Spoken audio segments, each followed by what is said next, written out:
നീ അങ്ങോട്ട് നോക്കി. വൈകിട്ട് നമുക്ക് കാര്യമായിട്ടൊന്നും ആഘോഷിക്കണോ? കേക്ക് പിന്നെ സമോസ അതൊക്കെ കൈകാര്യം ചെയ്യാൻ ഞാൻ ധൈര്യമായിട്ടുണ്ട്.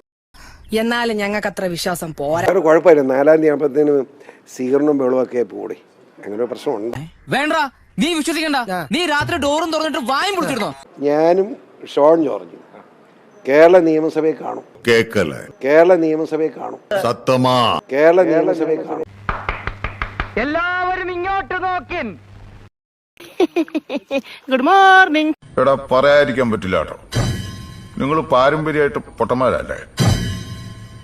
ഹലോ ശിലൂലു. പരാജയം എപ്പോഴും പരാജയമാണ്.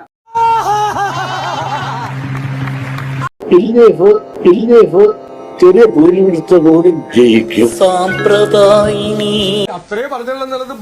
കേരളത്തിലാകെ ഒരു കാറ്റ് വീശുന്നുണ്ട്. ആ കാറ്റ് LDF അനുകൂലമായ കാറ്റാണ്. ഈ തല വെറും ഒരു അലങ്കാരം മാത്രമെന്നാ ഞാൻ ധരിച്ചത്. ഇപ്പൊ എനിക്ക് മനസ്സിലായി, ഇതിൽ കളിമണ്ണ് മാത്രമല്ല, അല്പം കളിച്ചോറുണ്ടെന്ന്. കോൺഗ്രസിനും യൂത്ത് കോൺഗ്രസിനും കേരളത്തിലെ ജനങ്ങൾ റീത്തുവെക്കും.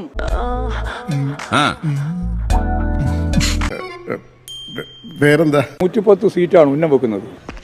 ചിരിക്കരുതേ.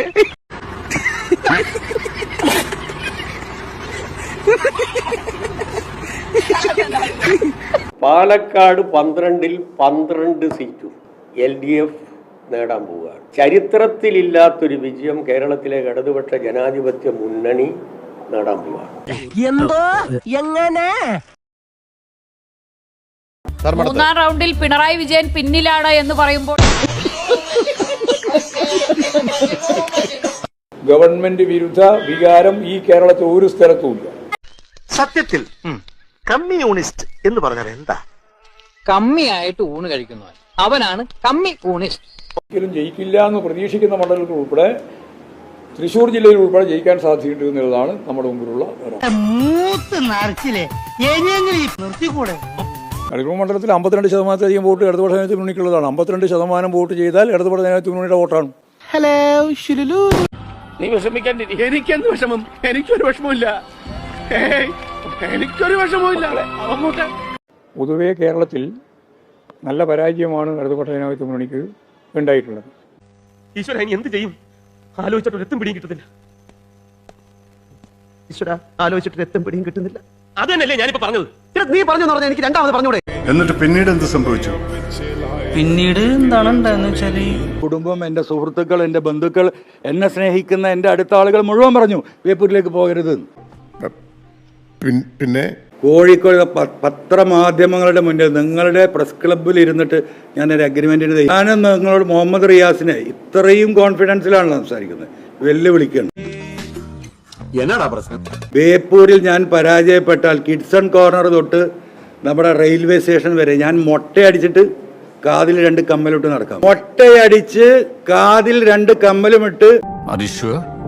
ഞാൻ തോറ്റാ ഞാൻ മൊട്ടയടിക്കണം, അദ്ദേഹം തോറ്റാ അദ്ദേഹം മൊട്ടയടിക്കണം. ഞാനൊരു കമ്മലും കൂടെ ഇടാന്ന് പറഞ്ഞു. പുള്ളിക്ക് അതിന് ആവശ്യമില്ലാത്തതുകൊണ്ട് ഞാൻ കമ്മൽ ഒഴിവാക്കി കൊടുക്കാം. എന്താണ്? ഹലോ ശിലൂലു. മുഹമ്മദ് റിയാസ് കമ്മലിടണ്ട, മൊട്ടടിക്കാൻ തയ്യാറുണ്ടോ? വെല്ലുവിളിയാണ്. എവിടെ പരിപാടി അവതരിപ്പിച്ചാലും ഇത് തന്നെയാ വിധി. പറ്റിപ്പോയടാ. വേണ്ട വേണ്ട, നീ പലതവണ പറഞ്ഞതാ, കേട്ടില്ല. ഞാൻ തന്നെ. എല്ലാവർക്കും ഒരു പാഠമാണ്. എന്നെ സംബന്ധിച്ച് ഒരു തരി ഈ വിഷയത്തിൽ ഒരു സങ്കടവും എന്നെ സംബന്ധിച്ചില്ല. ഞാനൊരു മണ്ടനാണെന്ന് നിനക്ക് സംശയം തോന്നുന്നുണ്ടോ? മുമ്പ് എനിക്ക് അങ്ങനെ സംശയമുണ്ട്, ഇപ്പൊ ഉറപ്പായി. ഇതെന്റെ 10ാമത്തെ തെരഞ്ഞെടുപ്പാണ്. 9 തെരഞ്ഞെടുപ്പുകളിൽ എന്തായാലും പാലക്കാട് ഞങ്ങൾ പടക്കം പൊട്ടിക്കുമെന്നുള്ള കാര്യത്തിൽ തർക്കമില്ല. എവിടെയോ എന്തോ ഒരു തകരാറ് പോലെ. നിങ്ങൾക്ക് സുഹൃത്തെ, ഇതിൽ ഒരു നിഴലാണ്.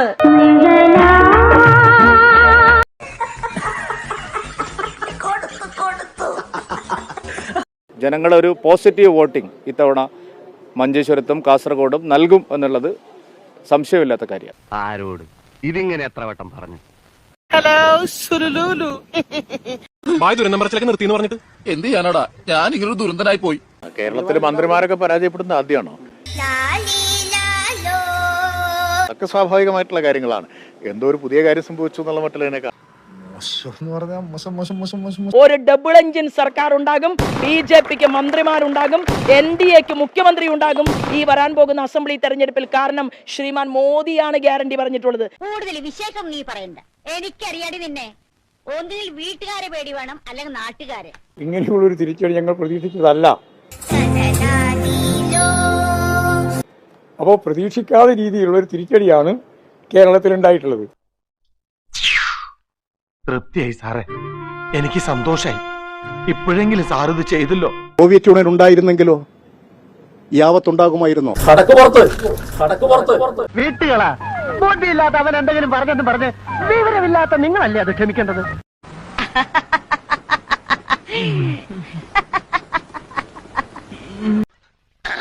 സാകളെ കേരള ഫയർഫോഴ്സിനും ഇവിടുത്തെ നാട്ടുകാർക്കും മണവാളാൻ സൽസിന്റെ പേരിലും എന്റെ വ്യക്തിപരമായ പേരിലും ഞാൻ നന്ദി രേഖപ്പെടുത്തിക്കൊള്ളുന്നു.